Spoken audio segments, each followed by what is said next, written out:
pemirsa, jumpa lagi bersama saya Avilani dalam Economics Loan with Isay.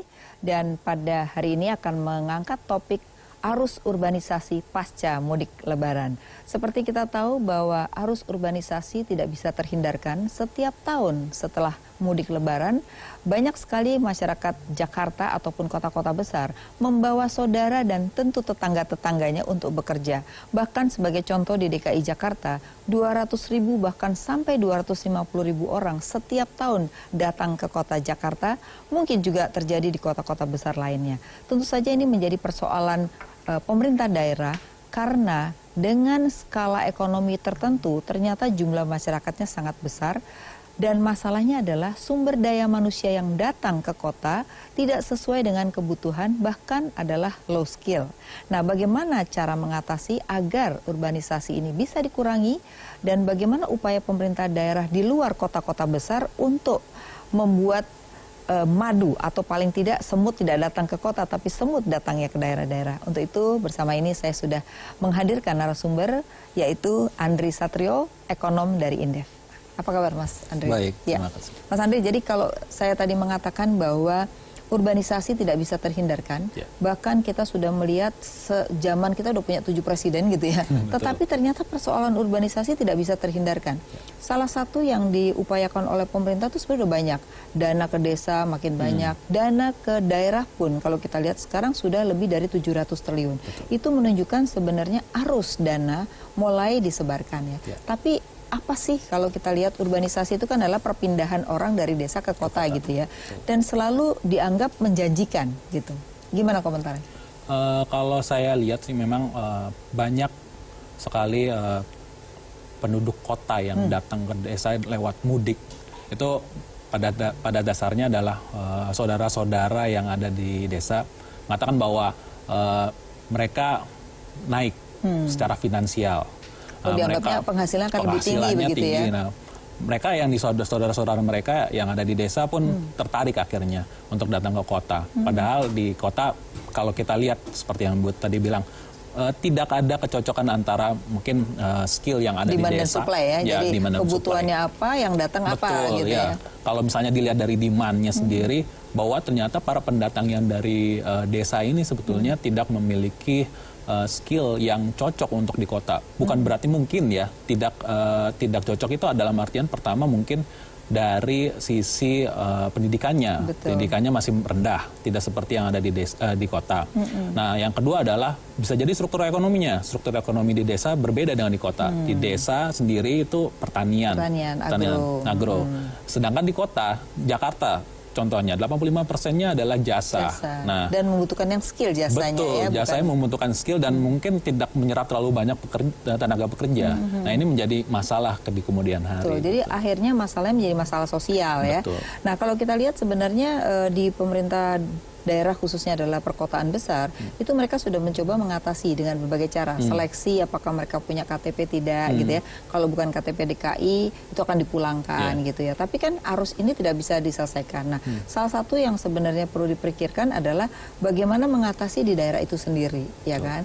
Nah, kalau kita lihat sekarang di kota besar dulu lah. Di kota besar ini akhirnya kalau kita lihat banyak kemiskinan baru. Kemiskinan baru itu akibat orang yang tadi tidak terserap di kota. Yang kedua akhirnya mereka bisa jadi kriminal gitu ya. Bahkan kalau kita lihat di bantaran-bantaran kali itu banyak rumah-rumah yang didirikan oleh mereka karena tidak punya kemampuan bekerja dan tidak punya kemampuan membangun rumah kan begitu. Gimana komentar? Kalau kita lihat dari data Bank Dunia ya 2000 sampai 2010 kita melihat bahwa kepadatan penduduk di perkotaan semakin tinggi di Indonesia. Dari 4.900 penduduk per kilometer menjadi 7.900. Jadi dari 4.900 ke 7.900. Artinya 40 kilometer per orang, 40 kilometer per orang untuk menempati satu tempat. Nah, itu semakin sedikit lah, semakin padat. Nah, ketika orang melihat bahwa tidak punya lahan lagi, mereka akan membangun bangunan yang liar misalnya, bangunan yang kumuh. Kalau tidak sanggup untuk itu pindah ke daerah-daerah satelit, kota yang ada di sekitar mendekat mendekati. Jadi bekerja tetap di Jakarta, tapi dia ke pinggiran, ke Depok, ke Tangerang, Bekasi. Nah, nanti kota-kota satelit ini juga jadi beban.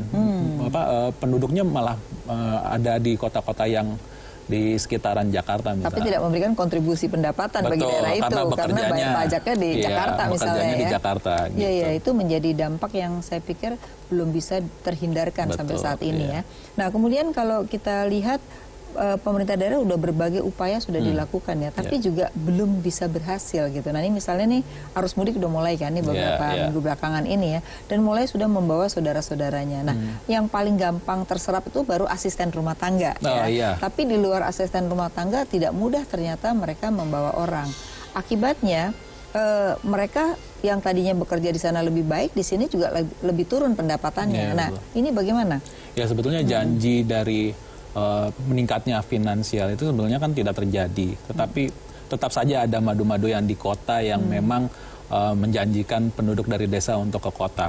Nah, pertanyaannya adalah apakah memang kota pertama siap untuk menampung para pendatang itu? Yang kedua adalah apakah memang desa punya insentif khusus untuk tidak atau mungkin supaya orang nggak pergi gitu ya? Tidak pergi atau mungkin menurunkan setidaknya laju pertumbuhan dari urbanisasi. Kalau kita lihat tidak terlalu besar, tidak terlalu kecil untuk pertumbuhan urbanisasi ini, 2,6% per tahun.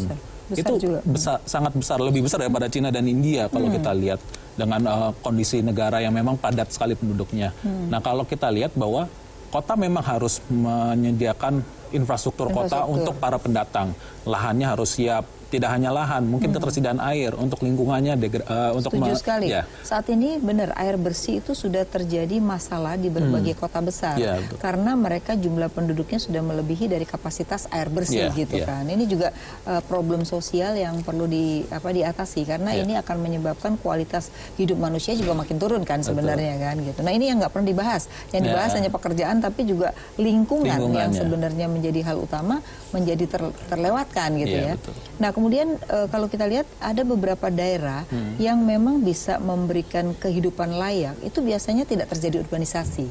Nah, ini cuman di Indonesia ini nggak banyak ya. Kalau kita lihat dari 34 provinsi mungkin tidak baru 10% yang bisa membuat orang itu tidak pergi dari daerahnya. Gimana?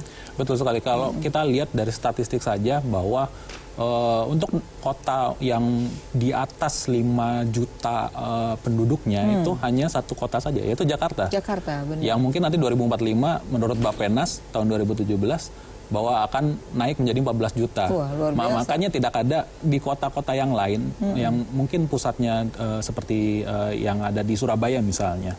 Itu hanya 3,01 juta penduduk. Nah, itu sekitarnya misalnya Sidoarjo, daerah-daerah yang memang tidak bisa menyuplai terlalu besar untuk di Surabaya. Untuk bahkan kalau misalnya kita lihat di Jakarta sendiri itu pada seperempatnya seperempat perekonomian Indonesia itu berada di Jakarta dan Jabodetabek ya. Memang kalau kita lihat dari penduduk ya, uang beredar itu hampir 70% di Jakarta ya kan. Kemudian kalau kita melihat lagi pusat-pusat perusahaan, pusat-pusat ekonomi itu ada di Jakarta gitu. Nah, dulu kan pernah diusulkan kenapa nggak perusahaan itu di mana di situ ada pabriknya, disitulah sebenarnya harus menjadi pusat. Ternyata dalam kenyataannya semuanya izinnya ada di Jakarta gitu. Nah, ini kan juga mungkin harus ada regulasi-regulasi baru ya terkait dengan misalnya kalau memang pabriknya ada di sana, mestinya pusatnya harus di sana gitu. Di sini hanya sebagai, sehingga uang yang beredar tidak hanya di Jakarta. Gimana kalau seperti itu? Betul sekali. Kalau misalnya kita lihat memang pemerintah sudah membuat seperti kawasan ekonomi khusus di daerah-daerah. Tetapi pada akhirnya regulasi memang akhirnya terpusat. Di daerah pun mereka tidak memiliki kewenangan tersebut karena KEK sendiri sebetulnya salah satunya ya kontrolnya dari pemerintah pusat. Nah, bagaimana otonomi daerah saat ini seharusnya bisa mencoba untuk mensejahterakan masyarakat yang ada di daerah melalui penggalian potensi-potensi yang ada di daerah sendiri. Nah, dana desa itu juga salah satu memang yang baik sebetulnya lewat BUMDes misalnya bisa menggali potensi-potensi yang ada di desa sehingga masyarakat di desa menjadi lebih sejahtera, tidak lari ke kota. Gitu. Ya, kalau kita lihat di daerah ini ada problema economic of skill sebenarnya, benar nggak? Jadi mereka itu kalaupun berusaha sporadis kecil-kecil, sehingga dari sisi keuntungan, pendapatan itu memang tidak akan naik kelas gitu. Nah, tapi sekarang ada ide-ide bagaimana membuat yang namanya link and match dengan perusahaan besar. Jadi kita usahanya lihat dulu nih pasarnya siapa, kemudian membangun klaster-klaster berdasarkan kebutuhan gitu. Nah, kalau ini jadi mungkin harusnya lebih baik ya dibandingkan sekarang yang sifatnya masing-masing. Dan ketika mereka mau menjual tidak tahu pasarnya di mana gitu kan. Kemudian kedua dia harus bayar utang tanpa harus bisa menjual gitu. Ini kan juga problem sosial yang ada di daerah gitu. Iya, betul. Karena di desa sendiri kan kebanyakan adalah skala kecil dan UMKM. Betul. Mereka kekurangan capital pertama, modalnya kurang dan akses ke pasarnya memang tidak ada. Paling utama. Paling utama. Jadi tidak keluar dari desanya sendiri untuk penjualan dari produk-produknya. Kalau misalnya desa bisa mengekspor saja 1 atau 2 produk unggulan, maka mungkin bisa jadi urbanisasi akan semakin tidak terlalu cepat ya. Oke. Nanti di segmen 2 saya juga akan tanya bahwa sekarang nih regulasi di kota-kota besar itu menjadi sulit. Nah, sekarang kita mau lihat regulasi di pemerintah daerah supaya tidak terjadi urbanisasi dan mereka bisa sebenarnya menjadi bukan semacam urbanisasi tapi dia menjadi kota-kota kota-kota baru gitu, kota-kota baru ya, sehingga bisa mengurangi urbanisasi tadi. Tapi kita harus break dulu ya. Pemirsa jangan kemana-mana, tetap di Economic Lounge with ISEI. Sesaat lagi kami akan kembali.